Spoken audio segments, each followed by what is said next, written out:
하나님의 은혜 여러분들 가운데 함께 하시기를 주님의 이름으로 축원합니다. 우리 옆에 분에게 인사를 좀 나누시죠. 오늘 잘 오셨습니다.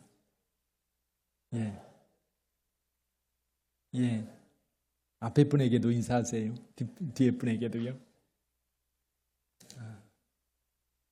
날씨가 무덥고요. 그리고 장마까지 겹쳐 있어가지고 이 습도가 말이 아닙니다. 좀 자칫하면 짜증나기 쉬운 그런 때인데 여러분 그리스도 은혜 안에서 우리 즐겁고 행복한 하루하루가 되시기를 주님의 이름으로 축원합니다. 한 곤충학자가요, 이 꼬치에서 누에꼬치 같은 꼬치에서 나방이 나오는데 그거를 자세히 관찰할 기회가 있었다고 그래요. 그걸 자세히 관찰하는데 속에서 이 나방이 이 껍질을 뚫고 나오는데 너무 힘들게 나오는 거예요. 이게 지켜보고 있다가 너무 답답하기도 하고 그 힘든 게 너무 안타까워서 가위를 가지고 고기를 살짝 끊어놨습니다. 구멍이 뻥 뚫린 거예요. 그러니까 나방이 쉽게 나왔지요. 근데 문제는 쉽게 나온 이 나방이요, 퍼득퍼득하다가 날지 못하고 그저 방구석을 기어다니다가 얼마 안 있어서 죽은 거예요. 그래서 그제야 후회를 했습니다. 나방이 꽃이 나올 때에 자기 힘으로 애쓰면서 거기에서 뚫고 나와야 그가 제대로 된 성충이 되어서 날아다니면서 그의 일을 할 수 있을 텐데 도와준다고 도와줬는데 결국 그게 망가진 거예요. 오히려 그 나방의 인생을 망가뜨린 계기가 되었던 거지요. 저와 여러분들의 삶에도 그런 것 같아요.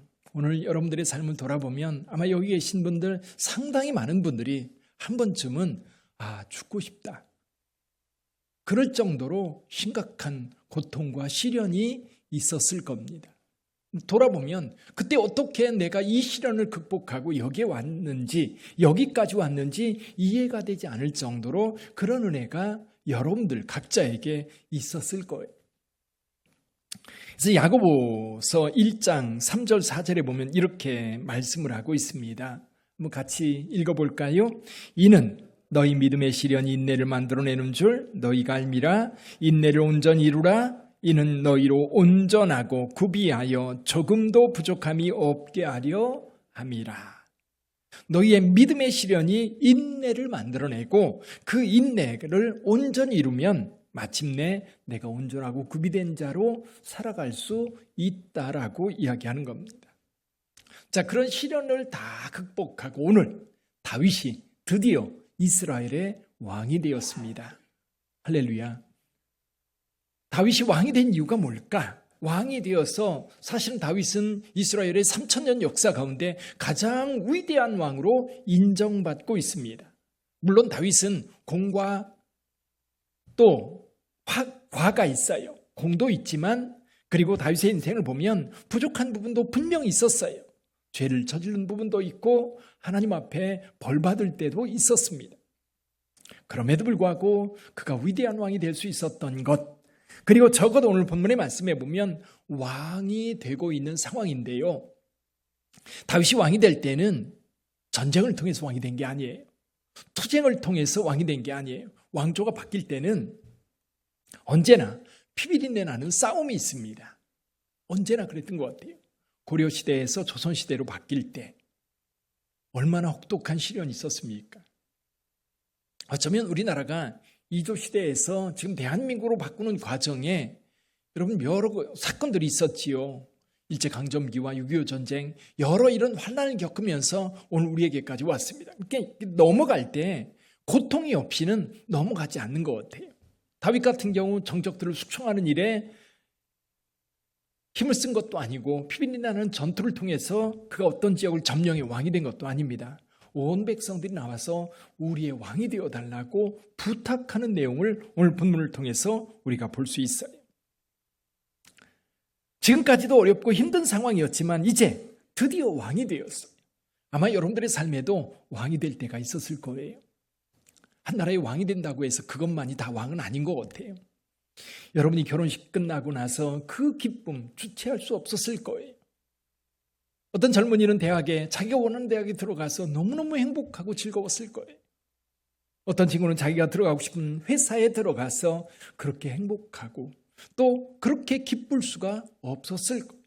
아마 여러분들도 나름대로 여러분의 삶의 어떤 삶의 단계에서 내가 성취하거나 얻었던, 예를 들면 새 집에 이사를 간다든지 아니면 새로운 직장에 들어간다든지 아니면 어떤 것을 잘 마무리해서 이제 됐다라고 생각할 그때에 여러분은 다윗처럼 왕이 된 겁니다. 아멘. 그런 때가 있을 거예요. 근데 그날이 그냥 왔나요? 그날이 그냥 어떻게 하다 보니까 그렇게 왔나요? 여러분이 어떤 것이든 성취했다고 할 때에, 어떤 것이 여러분들이 얻었다고 할 때에 그 얻은 것, 내가 이것을 얻었다, 내가 이것을 성취했다, 내가 이것을 소유했다라고 할 때에 여러분 그 이면에는 혹독한 시련이 있는 거예요. 밤잠 못 자고 공부했든지 육체적 고통으로 심한 어려움이 있었든지 아니면 물질적 투자가 엄청나서 더 이상 감당할 수 없을 만큼 힘이 들었든지 어떤 것이든지 여러분에게 그만한 대가를 지불했기 때문에 오늘 이 자리에 있는 것. 다윗은 그의 인생 다 살고 나서 이렇게 고백합니다. 시편 18편 1절 2절이에요. 우리 한번 같이 읽어볼까요? 우리 같이 한번 읽어봅니다. 나의 힘이신 여호와여, 내가 주를 사랑하나이다. 여호와는 나의 반석이시요 나의 요새시요 나를 건지시는 이시요 나의 하나님이시요 내가 그 안에 피할 나의 바위시요 나의 방패시요 나의 구원의 뿌리시요 나의 산성이시로다. 할렐루야. 여러분의 인생의 말년에도 이와 같은 고백이 있기를 주님의 이름으로 축원합니다. 아마도 지금 그런 고백을 할 수 있는 분도 계실 거고요. 아직은 여러분의 시련이 지금 과정 중에 있어서 이 시련이 빨리 끝났으면 좋겠다라고 생각하는 분들도 계실 거예요. 오늘 저는 다윗이 왕이 되는 과정에 대해서 생각해 보려고 해요. 왕이라고 하는 그 위대한 자리, 그 영광의 자리, 모든 백성들이 칭송하는 그 자리에 앉았던 다윗. 근데 그날이 그냥 왔을까? 다윗이 그날을 성취할 수 있었던 거에는 두 가지 이유가 있다고 봐요. 그 중에 하나가 뭐냐면 시련이에요. 그 시련이 다윗을 왕으로 만들었고 그 시련이 위대한 왕으로 자리매김할 수 있었던 거예요. 사도 바울은 로마서 5장 3절 4절에서 이렇게 고백을 합니다.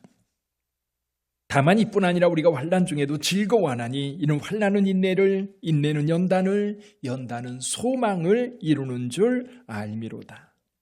다윗은 시련을 통해서 위대한 왕으로 세움을 받았던 겁니다. 그냥 적당히 된 게 아니에요. 적당히 세워진 게 아니라는 뜻입니다. 여러분 가운데 혹시 지금 시련 가운데 있는 분이 계십니까?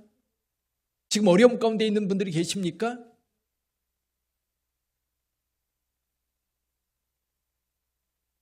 어디서 나는 소리예요?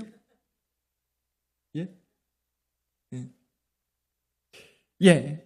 다윗에게는 여러분 다윗이 왕으로 기름 부음 받았을 때 생각해 보세요. 사무엘이 와서 기름 부었습니다. 그러면 그의 길이 탄탄대로로 갔어야 되는데 탄탄대로가 아니에요. 실제로 탄탄대로로 가는 것처럼 보일 때가 있었어요. 골리앗과 싸울 때지요. 어린 소년이었는데 다윗은 골리앗 앞에 당당하게 섰어요. 맞짱 떠서 그 거대한 골리앗을 물리쳤습니다. 그때 이후로 백성들은 다윗에게 주목하기 시작했어요. 그래서 전쟁에서 돌아오는 군인들을 환영하는 자리에서 여인들이 이렇게 노래를 부릅니다. 사울이 죽인 자는 천천히요 다윗이 죽인 자는 만만이로다. 이 말을 들었던 사울이 다윗을 주목했다 그랬어요. 뭐라고 생각했어요? 다윗이 얻을 게 뭐냐? 이제 이 나라밖에 더 있느냐? 그러면서 그때부터 다윗을 죽이려고 합니다. 다윗을 여러 차례 죽이려고 했고 다윗은 결국 사울과 함께 할 수 없어 도망자의 길을 떠나게 됩니다. 시련의 길이 왔던 거예요.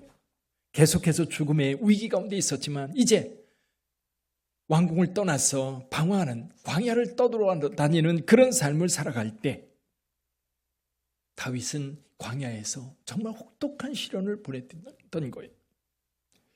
근데 이런 시련이 있을 때에 다윗이 한 가지 포기하지 않은 게 있어요. 그게 뭐냐면 하나님이에요. 제가 목회를 하다 보니까 많은 분들이요, 어려움을 겪게 되면 하나님을 버리는 경우가 의외로 많아요. 하나님을 포기해요. 정말 포기하지 말아야 될 그 하나님을 붙잡아야 되는데, 그 하나님이 여러분을 구원해주고 그 하나님이 우리와 함께 할 때에 내가 그 시련을 이기고 극복할 수 있는데 그걸 놔요. 너무너무 안타까운 거예요. 다윗도 그 혹독한 시련이 있을 때에 하나님을 원망하고 하나님을 놓을 수 있었을 거예요. 아니, 나에게 기름 부었으면 내 길을 형통하게 하든지 훈련을 시키려면 좀 제대로 시키든지 광야에 이렇게 쫓겨다니면서 살아갈 그런 삶으로 나를 만들었다고 한다면 도대체 왜 나에게 하나님께서 기름 부어 왕으로 세우셨습니까? 원망, 불평, 짜증, 그래서 하나님을 버릴 만도 한데 다윗은 끝까지 그 하나님을 붙잡았어요. 저와 여러분들도 마찬가지입니다. 믿음이라는 게 뭐예요? 사실 믿음이 빛을 발할 때가 뭐냐면 어려울 때예요. 편안할 때는 그 믿음이 빛을 발하지 않아요. 여러분, 우리의 믿음이 정말 지금까지 내가 훈련해왔던 믿음, 지금까지 내가 지켜왔던 이 믿음이 빛을 발할 때가 언제냐면 내가 환난을 당할 때, 시련을 당할 때, 그때 하나님 앞에 더 가까이 나면 하나님을 강력하게 경험할 수 있거든요. 그러니까 나 조금 어려운 것 때문에 그 어려움에 빠져가지고 정신이 없어요. 하나님을 붙잡아야 산다는 사실도 잊어버리고 그냥 하나님을 너무너무 쉽게 포기하고 그저 내 방법을 찾아서 가다 보니까 여러분 멸망의 길로 가는 거예요. 다윗은 그 혹독한 시련의 시절 하나님을 놓지 않았어요. 또 하나, 다윗은 그 시련의 계절에 뭘 배웠느냐면 사회적인 약자들. 그래서 사무엘상 22장 2절에 보면 이렇게 말하고 있어요. 우리 한번 같이 볼까요? 같이 읽어봅니다. 환난당한 모든 자와 빚진 모든 자와 마음이 원통한 자가 다 그에게로 모였고 그들의 우두머리가 되었는데 그와 함께한 자가 400명가량이었더라.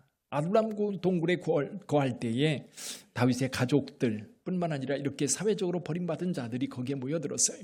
아마 여기 환난당한 자, 빚진 자, 마음이 원통한 자들이 다윗에게 몰려온 이유 중에 하나가 다윗이 이렇게 환난당한 자요, 마음이 원통한 자요, 그리고 빚진 자라고 하는 그런 마음이 있기 때문에 그들이 몰려들었던 거예요.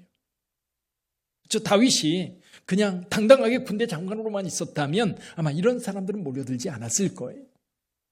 다윗이 그렇게 버림받았고 그렇게 원통한 일을 당했고 그렇게 어려움을 당했다라고 생각을 하니까 그런 원통한 사람들이, 마음이 상한 자들이, 버림받았다고 생각하는 사람들이 다 다윗에게 모여들었어요. 이 사람들이 얼마나 거친 줄 아세요? 이 사람들이 다윗을 죽이려고 했던 때도 여러 번 있었어요. 그만큼 거칠고 그만큼 상처가 많은 사람들. 그런데 다윗도 그런 상처 가운데 있어서 그들을 보듬을 수가 있었던 거예요. 그들을 이해할 수 있었던 거예요. 그들과 함께 광야를 전전할 때에 그들을 지키고 그들의 마음을 헤아리면서 그들과 함께 할 때 다윗에게 저절로 성장했던 것이 하나가 있어요. 그게 뭐예요? 리더예요.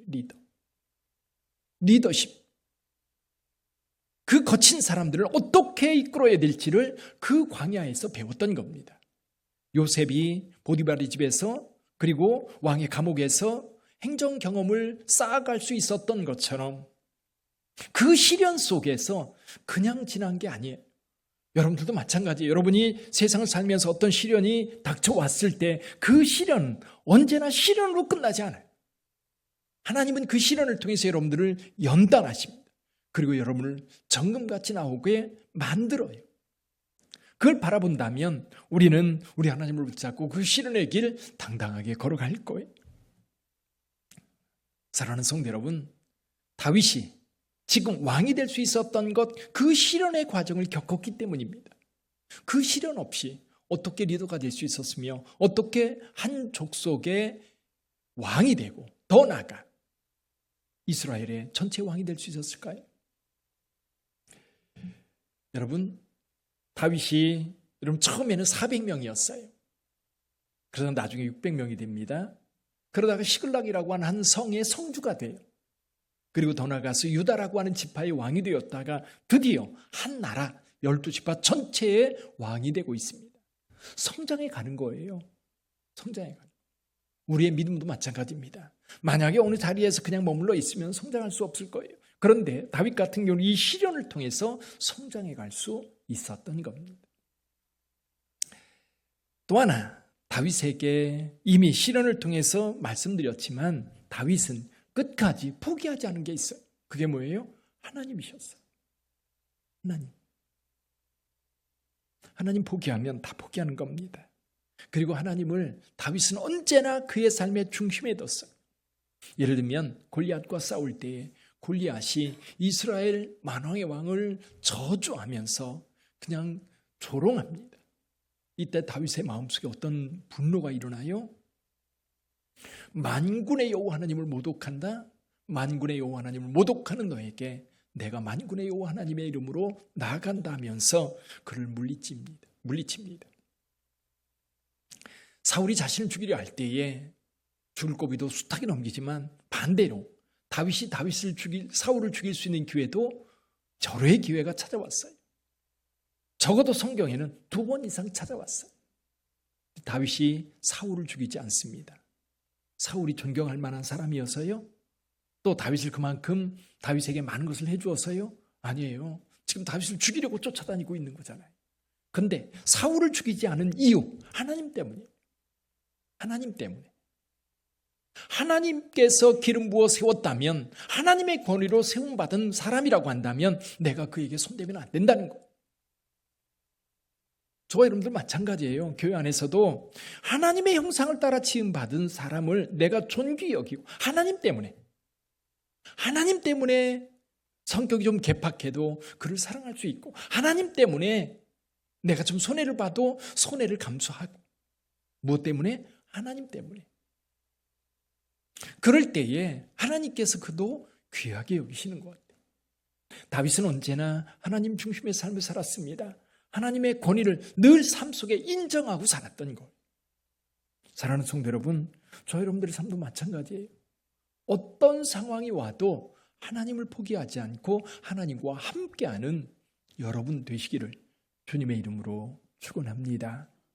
다윗이 위대한 왕이 될 수 있었던 것, 저는 적어도 이 2가지는 굉장히 중요한 요소라고 생각을 해요. 시련과 그리고 하나님 중심의 삶. 사랑하는 성도 여러분, 여러분의 삶을 한번 살펴보세요. 지금까지 여러분들이 삶을 살아오면서 그 시련이 있을 때에 그 시련을 여러분들이 잘 극복하고 견디고 여기까지 오셨을 것. 근데 오늘날 많은 사람들이 이 시련을 만나면 삶을 포기하거나 또는 평생 원망하면서 살아가는 경우가 의외로 많아요. 그러나 저와 여러분들 크리스천들은 여러분 그 원망 버리고요. 그리고 하나님을 포기하는 게 아니라 하나님 앞에 오히려 날 도와달라고 더 가까이 가야 되잖아요. 나 좀 붙잡아 달라고, 나를 건져 달라고, 나 좀 도와달라고 우리 하나님 앞에 더 가까이 가면 하나님의 그 강력한 힘이 여러분을 붙잡을 거예요. 여러분을 인도하실 거예요. 그렇게 여기까지 오셨어요. 아마 지금 여기 계신 분들 가운데도 지금 그 시련 가운데 있어서 너무너무 마음의 상처와 아픔과 고통 가운데 있는 분들도 계실 거예요. 그렇게 하나님이 원망스럽고 하나님이 그렇게 불편할 수가 없는 그런 분이 혹시 있을지 모르겠어요. 근데 우리를 도우실 이는 누구다? 우리 하나님 한 분이시다. 믿으세요. 그 하나님이 여러분들과 함께 하실 줄 믿습니다. 그 하나님이 여러분을 붙잡아 주실 거예요. 우리가 앞으로 살아갈 때도 마찬가지입니다. 우리 앞에 무엇이 있는지 우리는 잘 몰라요. 가다 보면 수렁도 있고 또 함정도 있고 사망의 음침한 골짜기 같은 그런 길도 있습니다. 지난 반년을 생각해 봐요. 지난 반년. 2024년이 시작되면서 6개월인데 대부분의 성도들은 그냥 편안하게 무난하게 여기까지 왔어요. 그런데 어떤 분은요, 우리 교회 안에 있는 성도들 가운데에도요, 생각만 하면 가슴이 먹먹해지고 눈에 눈물이 그렁그렁한 상황으로 그런 시절을 보낸, 그런 기간을 보낸 성도가 있어요. 오늘 일부 예배 드리고 한 분 권사님이 목사님 너무너무 감사해요. 하나님이 도와주셨어요. 그렇게 고백할 수밖에 없는 성도도 우리 가운데에도 있을 거예요. 짧은 시간이지만. 근데 또 지금의 진행이 되는 그런 분들도 계실 거예요. 여러분들이 지난 반년 동안 아무 일 없었다면 하나님 앞에 감사하세요. 30배, 60배, 100배로 감사하세요. 하나님께서 갚아주실 걸 감사하지 말고 하나님께서 내게 이런 은혜 주신 것 감사하세요. 하나님 감사해요.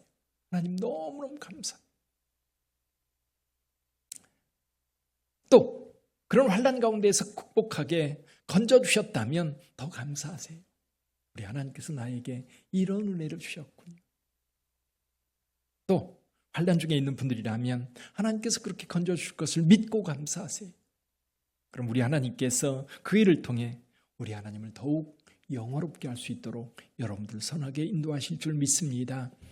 다윗의 영광, 다윗이 왕이 되어서 이스라엘 백성들을 다스리는 그 위대한 왕이 될 수 있었던 것에는 이런 시련을 극복했고 끝까지 하나님을 포기하지 않고 하나님만 붙잡고 왔던 그것이 그를 위대하게 만들었던 겁니다. 우리 7월달 주제를 교회 성장을 위해서 기도하라, 그런 제목으로 정했습니다. 우리 주보 뒷면에 보면 7월달 주제가 나옵니다. 여러분, 우리 빛된 교회도 이런 시련이 있었어요. 환난을 겪으면서 여기까지 왔어요. 교회가 세워질 때도 그냥 저냥 세워지는 건 아닌 것 같아요. 그렇죠? 분열의 아픔도 있었고요. 또 여러 가지 갈등도 있었고요. 경제적 어려움 때문에 어찌할 바를 몰라 두려워했던 그런 때도 있었어요. 건축하면서 어려움도 있었고요. 근데 지나 오늘 여기까지 왔습니다. 사랑하는 성도 여러분, 우리 교회를 다시 생각해 봅니다.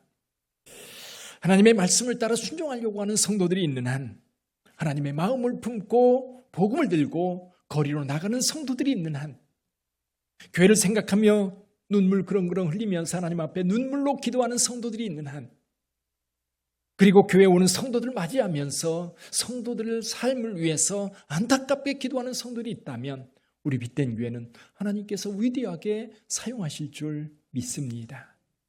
이 마지막 때 정말 복음에 헌신된 교회, 정말 주님에 합한 교회, 그런 교회 그냥 되는 건 아닌 것 같아요. 저희 신앙도 그냥 되는 게 아니고 다윗도 그냥 되는 게 아니었어요. 마찬가지로 교회도 그냥 저냥 가다 보니까 그렇게 되었더라, 그런 일은 없어요. 우리 인생 마찬가지입니다. 그냥 가다 보니까 여기까지 왔어. 아니에요. 그만큼 헌신했고요. 그만큼 수고했고요. 그만큼 환난을 견뎠고요. 그만큼 노력했고요. 거기에다가 하나님의 은혜가 더해질 때에 오늘 내가 있는 거예요. 할렐루야. 그 은혜가 여러분들의 삶 속에 항상 넘쳐나기를 주님의 이름으로 축원합니다. 기도하겠습니다.